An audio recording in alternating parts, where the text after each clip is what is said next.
Hii ni K-News habari. Mahakama Kuu Kanda ya Mbeya imeanza kusikiliza maombi na mapingamizi katika shauri la maombi namba F6104 yanayohusu kanisa la Anglikana Dayosisi ya Nyanda za Juu yanayowakilishwa na Danford Muhema kwa niaba ya waumini akiwakilishwa na wakili Morris Mwamwenda dhidi ya baraza la wadhamini wa kanisa la Anglikana Dayosisi ya Nyanda za Juu inayowakilishwa na wakili Amos Gondo kutoka Mwanza. Maombi hayo yamewasilishwa mbele ya Jaji Saidi Kalunde ambapo mleta maombi ameiomba mahakama kusitishwa mchakato wa uchaguzi wa askofu unaotarajiwa kufanyika Machi 28, 2025 makao makuu Dayosisi jijini Mbeya. Mwamwenda ameiambia mahakama kuwa mteja wake ameandika barua iliyopelekwa kwa katibu wa kanisa na askofu mkuu wa kanisa la Anglikana Tanzania.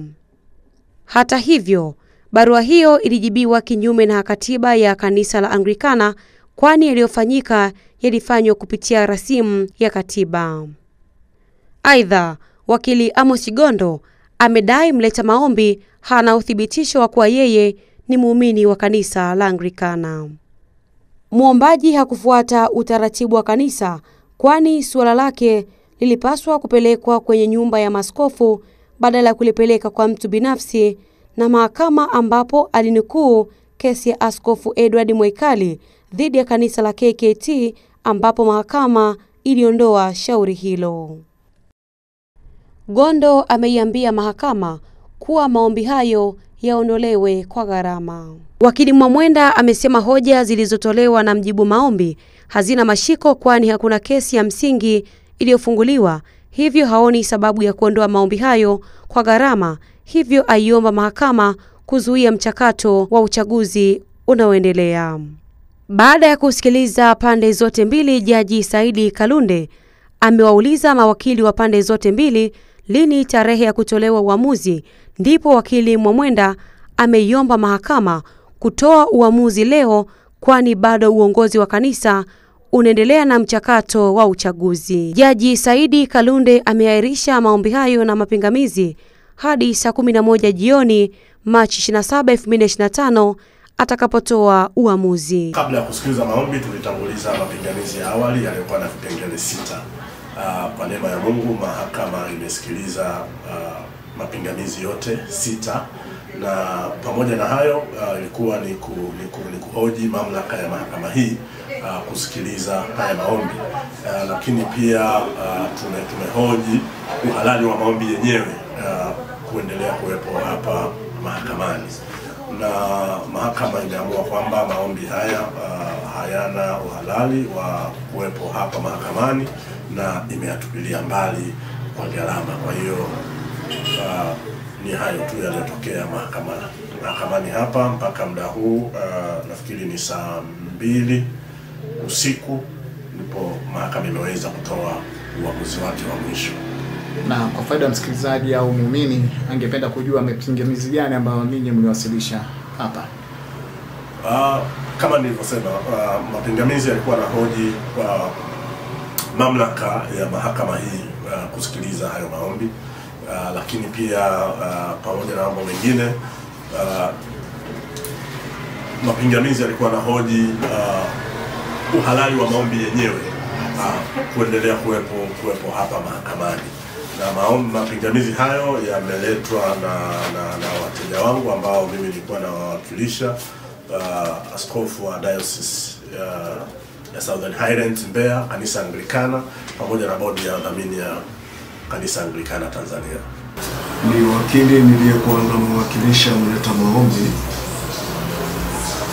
mbele ya mahakama kuu ya Tanzania Kanda ya Mbeya, na leo ilikuwa ni usikilizwaji wa maombi yenyewe, na tulitangulizwa na mapingamizi ambayo yalikuwa 6, na katika hayo mapingamizi 6 lililokubalika ni moja la tatu nafikiri. Kwa hiyo ndivyo kwamba mahakama imeona kwamba maombi yetu hayakuwa na mashiko, kwa maana ya kukinzana na amri ya 37 ya sheria ya mwenendo wa madai. Sasa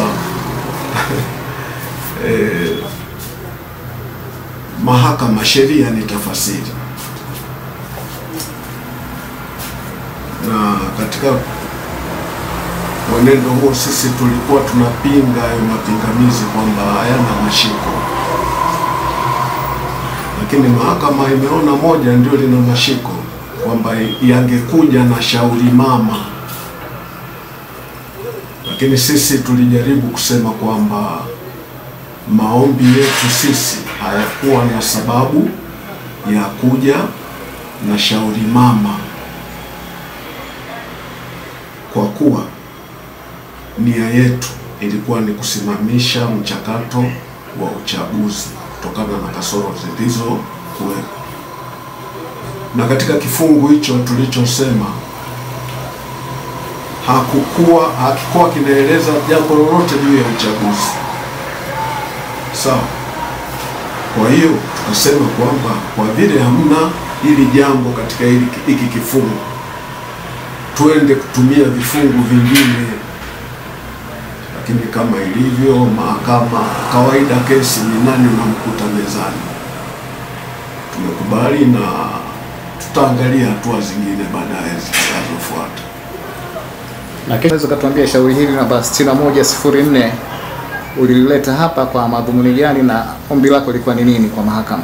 Ombi langu ni kusitisha zoezi mchakato wa uchaguzi, kwa sababu mwenyekiti ambaye ndio askofu wa dayosisi hii alishindwa kwenye hatua ya kupitia majina kuweka jimboni.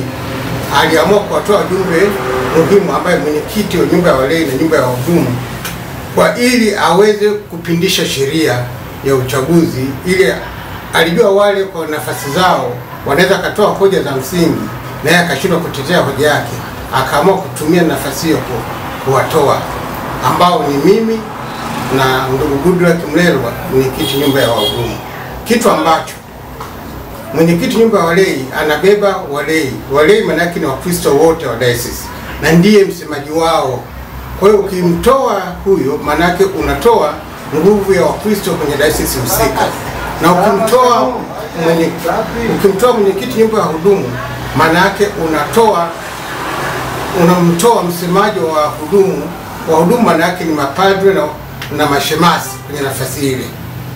Na hapakuwa na sababu ya msingi kuwatoa, kwa sababu ni wajumbe halali kwenye vikao vya halmashauri ya kudumu wa diocese kwa mujibu wa kanisa Anglikana Tanzania na katiba ya kanisa Anglikana Tanzania, yani kati ya mwaka 1970, maboresho ya mwaka 2004. Uamuzi wa mahakama umeupokeaje binafsi? Kwenye mahakama pale, kama nilivyoeleza, sikuja kumshtaki mtu, na mpaka nilifikia pale nilishafanya mawasiliano ya kimaandishi kwa askofu mkuu na bodi yake yote, hakuweza kunijibu. Na hilo ndilo lilikuwa chombo cha mahakama, ni chombo ambacho kinaunganisha pande zote mbili. Ukishindwa huko ndipo tunakuja ili nipate majibu. Maamuzi haya umeyapokeaje binafsi? Maamuzi ni maamuzi yanapotolewa, kwa sababu mimi nilikuja hapa kuwakilisha walei wenzangu ambao wamenituma. Mimi nimekuja kwa sauti ya walei. Kwa hiyo vile nilipokea kwa afya ya kanisa, siwezi kusema kitu kingine, kwa sababu hiki ni chombo cha imani kanisani. Na ameambiwa shauri hili liondolewe kwa gharama. Sijui ninyi binafsi mnalipokeaje hilo? Nitalipokea, nitafikishia walei, kwa sababu hata hilo kanisa linaendeshwa kwa mchango ya walei. Kwa hiyo watakapotoa, inawezekana wao badala ya kupeleka sadaka kanisani wanaweza wakatoa wakaleta, kwa sababu ni wao kwa nia njema. Nikiripoti kutoka K24 Habari, mimi ni Rachel Mgala. Hii ni K News Habari.